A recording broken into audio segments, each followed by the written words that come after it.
Hello, everybody. We are back. My name is Django, spelled with a D. I'm Somin, as usual.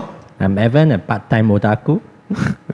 Right. Hey, so it's just us guys today, lah. Yes, it's just us guys. Finally, man. You know, Finally, away with the women. Away with the women. So let's talk some cock. Okay lah. The Malaysian Rooster. way. Let's talk rooster. Let's talk rooster. Okay, so our topic for today is basically porn. We want to talk about porn. Yeah. Everybody loves Raymond. Okay, so actually I want to ask, since you are the oldest among us, what was porn like in your generation? Porn, okay, last time, there's no internet. That's the first thing you got to remember, no internet. So if you want porn, you need to know where to look for. You need to know which second-hand bookstore to go to look for. Right? You need to know which uncle you want to look for, and then you get it in this thing here. You know what this thing is? No. Right, this is a videotape player. Whoa. Right, and you don't know what you're gonna get. You just rent only because you don't know what's the content. Right, Wow. You're 14, 15 years old. You're horny. You go home and see, "Ay lama, oh auntie, uncle." But never can tahan already. Anyway lah, what to do lah. So that was it lah back then. But the thing was that because it's a scarcity, you cherished it lah. And it was expensive. You had to pay, I don't know, something like $10 to rent. You pay $20, then you come back, they give back $10 or something like that. But it was expensive. That's what I remember. Wow.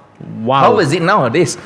Wow, these days, porn is basically very, very accessible. Okay, you have to know, I grew up in between generations. I was born in the 90s and grew up in the early 2000s.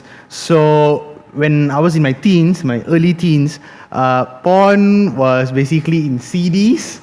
And I mean, those who had computers could look it up, but not so high def at that time. But now in modern time, like 2021, porn is so easily accessible on the internet. If your country blocks it, fine, just use a VPN. Okay, so it's literally clicks away. So yeah, this is what porn is like in the 21st century. Yeah, Evan, what about you? Any ideas on how the future will look like in porn? In my opinion, porn is always changing. And it changed from a studio-produced videos or clips to individually made. Wow. So you can make in your own room, you can make it yourself, anything you can imagine of. So the platform they will be using, such as Patreon, OnlyFans, now it's not limited to what they can use. And second of all, they are using other sites to promote their own, with Twitch, TikToks, Reddit, etc. And what about the future of porn? What do you guys think about that? My vision for the future of porn, sex dolls. Oh. Definitely sex dolls. It's like right now we have all sex toys. We've got dildos, we've got artificials. You know what I'm talking about. In the future, all of this put into one RoboCop, so to say, but for sex. That's weird. Okay. I don't want to have sex with RoboCop. Right? I don't know, like you all got some kind of RoboCop fetish.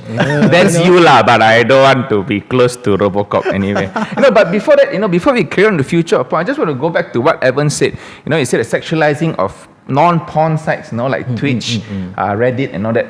I mean, you see a lot of that lah. I mean, so like Twitch is supposed to be a gaming site, right? People go there for serious gaming, But then now you have people showing off their body, their buttocks, in sexy cleavage or short pants, guys showing their nipples, and you're asking people to pay for it. So basically it's a sexualizing of everything. One of the things that actually makes me interesting is that I find interesting and funny is YouTube lah. YouTube where you put 2 black tape on the nipples, okay, pass censorship. Right? So breast is okay, right? Bare breast is okay, only cannot see nipples, right? So that's what we are coming to. But yes, my opinion of future of porn. Besides what Somain said, I think actually basically like we will go into holograms. Like example, maybe 2 years time, if or even next year, if Apple Glass is launched, imagine you go OnlyFans. You won't be seeing it on a screen. You'll be seeing it as a hologram, something really there in front of you, right? And then you add that on to your haptic touchpad feedback, and then it's like as though you're really touching that hologram lah. All right. Now, what about you, Evan? What have you to add about it? As an otaku, I'm a fan of Japan, as you guys all know.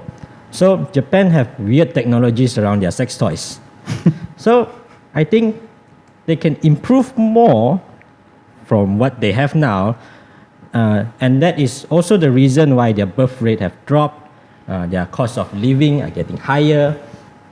And it is the only way that it's logical to say that they want to get away from reality, from the pain and suffering and all. So I think it helps out everyone. Yeah. Okay, cool. Right. So basically, sex dolls. Sex dolls. High five. Hey. Nice. So, Django. With a D. With a D. Django with a D. You got anything to add on? I mean, listening to all of you and also what I said, I think the prevailing factor, that drives porn and the porn industry, I would say, is emptiness. It's a hole, that we are all trying to fill, to fill this loneliness up, this emptiness, and strangely, the only thing that actually we are really, really looking for, is holiness. Wow. Yeah, what's holiness? What do you understand as holiness? Correct me if I'm wrong, but all this while I've always thought holiness as something pure, white, light, untainted. Yeah. Definitely not like me lah. That's Don't for wear sure. black lah. You all wear black one. Yeah. Yeah. We are on the Quentin side. So if I'm wrong about what holiness is, Well, it's not that you're wrong about holiness, but if you go back to the original language, in which the Bible was written, you find that the meaning of holiness basically means prostitute.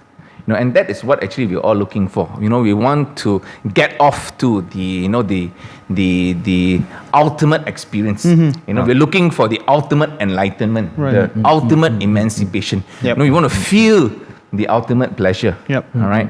And if you ask me honestly, the only place that we can actually find this fulfillment, this ultimate pleasure, is at the cross of Jesus Christ, right? Because that is where the price that you pay is your life in exchange for His. Because same lah, you go visit a prostitute, right, or gigolo or a whore, you need to pay something.